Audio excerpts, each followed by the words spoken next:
Hello, जय हिंद दोस्तों। स्वागत है आप सभी का आपके अपने channel study Mantra by NK पर। इस चैनल पर आपको मिलते रहते हैं एजुकेशनल अपडेट तथा आईटीआई से संबंधित महत्वपूर्ण जानकारी। साथ ही इस चैनल पर आपको मिलते हैं मैथ तथा कंप्यूटर क्लासेज। आज की क्लास जो है, यह क्लास आपकी यूपी ट्रिपल सी लेखपाल, triple C ITI employability skill तथा अन्य ऐसे एग्जाम जहां पर कंप्यूटर पूछा जाता है उसके लिए बहुत ही ज़्यादा महत्वपूर्ण है। आज हम लोग बात करेंगे प्रोग्रामिंग लैंग्वेज के बारे में, जो प्रोग्रामिंग भाषाएं होती हैं। हम लोग जानते हैं कि कंप्यूटर आपका सॉफ्टवेयर पे काम करता है। प्रत्येक कार्य जो है वो सॉफ्टवेयर की सहायता से करता है। ये सॉफ्टवेयर जो हैं जिन भाषाओं में बनाए जाते हैं उन्हें प्रोग्रामिंग भाषाएं कहते हैं।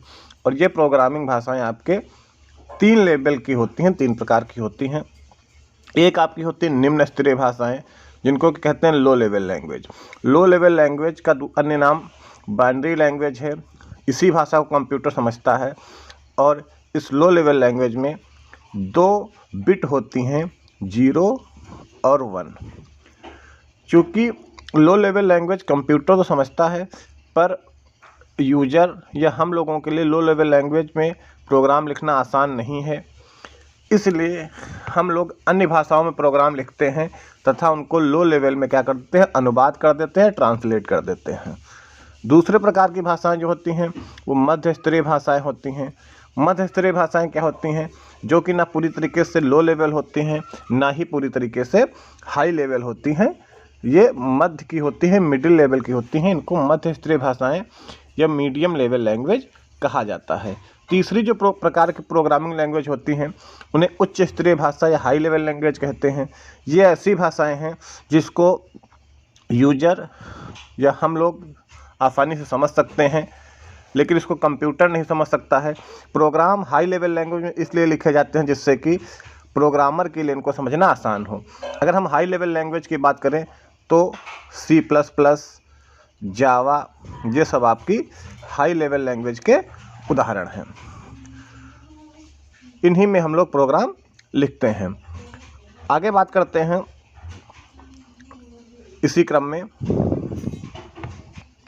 तो उच्च स्तरीय भाषा को हम तो समझ सकते हैं पर कंप्यूटर समझ नहीं सकता है। इसलिए उच्च स्तरीय भाषा को मशीन भाषा में बदलने के लिए जिनका प्रयोग करते हैं जिन सॉफ्टवेयर को, उनको कंपाइलर कहा जाता है और इंटरप्रेटर कहा जाता है। कंपाइलर और इंटरप्रेटर का काम है ये हाई लेवल लैंग्वेज को, जिसको कि हम लोग समझते हैं, उसको लो लेवल लैंग्वेज में बदल देता है। तो हाई लेवल लैंग्वेज को लो लेवल लैंग्वेज में अनुवाद करने के लिए जिन अनुवादक का प्रयोग होता है उनको कंपाइलर और इंटरप्रेटर कहा जाता है। आगे बात करते हैं। तो कंपाइलर, इंटरप्रेटर और तीसरा एक असेंबलर भी यूज होता है अनुवादक के तौर पे। अब देखते हैं इन तीनों में क्या अंतर है, क्या समानताएं हैं। तीनों का काम है कि हाई लेवल लैंग्वेज जिसको कि यूजर समझ सकता है, प्रोग्रामर समझ सकता है, उसको लो लेवल लैंग्वेज यानी कंप्यूटर के समझने लायक भाषा में अनुवाद करना। काम क्या होता है, कंपाइलर भी वही काम करता है, इंटरप्रेटर भी वही काम करता है। पर कंपाइलर क्या करता है, जो भी आपने प्रोग्राम लिखा है पूरे सोर्स कोड को एक बार में कंपाइल करता है तथा उसको एग्जीक्यूटेबल फाइल में बदल देता है या कंप्यूटर को समझने लायक प्रोग्राम में बदल देता है, पूरा सोर्स कोड जो भी आपने लिखा है। इंटरप्रेटर क्या करता है, इंटरप्रेटर आपका लाइन बाय लाइन ट्रांसलेशन का काम करता है और जहाँ कहीं पर गलती होती है वहीं पर वो रुक जाता है और जब आप उस गलती को रिमूव कर देंगे, हटा देंगे, तब जाकर वो आगे आपका इंटरप्रेट करना शुरू करेगा। ऐसे समझिए। अगर एक उदाहरण लें और इन दोनों के बीच के अंतर को समझने का प्रयास करें तो मान लीजिए एक इंसान है, अगर हम आपस में बात करें, भी कंप्यूटर की बात नहीं कर रहे हैं, उदाहरण की बात करें, तो मान लीजिए आपको हिंदी समझ में आती है और एक व्यक्ति है जिसको इंग्लिश समझ में आती है। बीच में एक मीडिएटर है, एक ट्रांसलेटर है। अब क्या है कि आप हिंदी में मान लीजिए आपने कोई सेंटेंस बोला तो ट्रांसलेटर क्या करेगा, इसको ट्रांसलेट करके और इंग्लिश वाले व्यक्ति को समझाएगा। अब मान लीजिए आपने जो सेंटेंस बोला उसमें आपने कोई गलती कर दी है, तो ये अगर कंपाइलर की बात करें तो कंपाइलर क्या करता है, आपका पूरा सेंटेंस सुन लेगा और सेंटेंस में मान लीजिए आपने 2 गलतियां की हैं या 3 गलतियां की हैं, तो इन 3 गलतियों की लिस्ट आपको दे देगा कि आप इसको सही कीजिए। फिर जब आप उसको सही कर देंगे तो तीनों गलतियों को एक साथ आपको बता देगा, फिर आप इसको सही करेंगे तो इंग्लिश में इसको ट्रांसलेट कर देगा। जबकि कंपाइलर तो ऐसे कार्य करेगा, पर इंटरप्रेटर क्या करेगा, इंटरप्रेटर क्या करेगा, जैसे ही आप पहली गलती करेंगे आपको वहीं पे रोक देगा, और जब आप उसको सही करेंगे, जब आप उसको हटा देंगे, तब जाकर आगे की वो बात आपकी सुनेगा। तो उम्मीद करता हूं कि कंपाइलर और इंटरप्रेटर के कार्य करने के तरीके में जो अंतर है वो आप समझ पाए होंगे। कंपाइलर क्या करता है, एक बार में ही पूरे सोर्स कोड को ट्रांसलेट कर देता है, उसके बाद जो एरर होती हैं, गलतियां होती हैं, उनकी लिस्ट जनरेट कर देता है। जब आप उन गलतियों को रिमूव कर देंगे तो पूरी तरीके से आपका प्रोग्राम रन हो जाएगा। जबकि इंटरप्रेटर क्या करता है, वो लाइन बाय लाइन आपसे अनुवाद करता रहेगा, और जहाँ पर कोई आपकी गलती आएगी, जहाँ पर कोई एरर आएगी वहीं पर रुक जाएगा, और जब आप उसको हटा देंगे तब आगे का प्रोग्राम वो ट्रांसलेट करेगा। तो ये इन दोनों में अंतर होता है। तीसरा, जो हम असेंबलर की बात करते हैं, तो असेंबलर क्या करता है, असेंबलर सिर्फ एक भाषा में प्रयोग होता है। जैसे कि इन दोनों को हमने बताया कि ये दोनों हाई लेवल लैंग्वेज को लो लेवल लैंग्वेज में बदलते हैं, जबकि असेंबलर क्या करता है, ये असेंबली भाषा को लो लेवल में बदलता है। ये सिर्फ एक लैंग्वेज में यूज होता है, असेंबली में, और असेंबली को ये लो लेवल लैंग्वेज में बदलता है। ठीक है, सिर्फ ये एक भाषा में प्रयोग होता है असेंबलर। बाकी कंपाइलर और इंटरप्रेटर कई भाषाओं में यूज होते हैं। देखते हैं कौन कौन सी मुख्य भाषाएं हैं जहां पर कंपाइलर और इंटरप्रेटर यूज होते हैं। ज़्यादातर प्रोग्रामिंग भाषाओं में कंपाइलर का प्रयोग किया जाता है। देखते हैं कौन कौन सी भाषाएं हैं।